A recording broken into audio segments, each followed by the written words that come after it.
Hey, good morning, good afternoon, or good evening. Jeff Tomas here with Ideal Retirement Solutions right in sunny Southwest Florida. As you see, I do have my light jacket on. It was a freezing 63 degrees when I woke up this morning. Well, today's video is all about Roth conversions and mainly focusing on a couple things. Like we have to, if you're looking at getting a Roth conversion done, it has to be done by the end of the year. And please don't wait till the last week of December to get it done. So there's a couple components to consider when you're doing a Roth conversion. And there's more than these three, but three main ones I always say. Again, my opinion. So number one is, what's the proper dollar amount you're going to convert? And it's very important to look at your federal tax brackets. Starts at 10, 12, 22, 24, 32, 35, and tops off at 37 under current tax law. As of November 2nd, 2023 at least.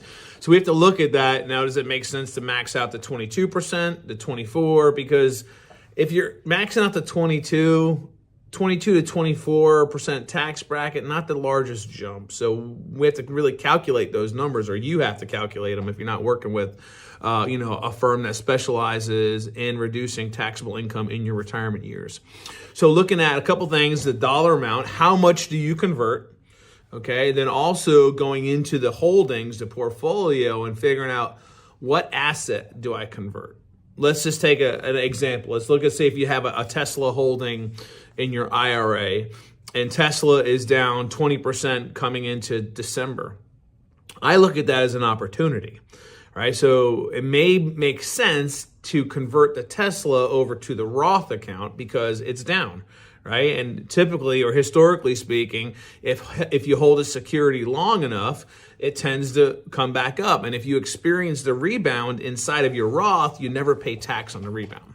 Right? So how much dollars do I convert? Number two, what asset do I convert?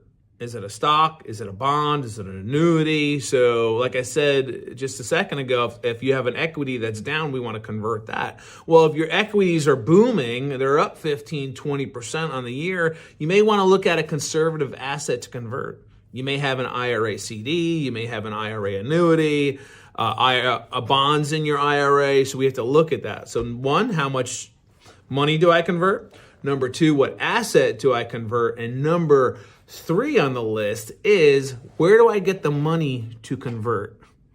Do I do a withholding directly from the transfer over to the Roth? Maybe.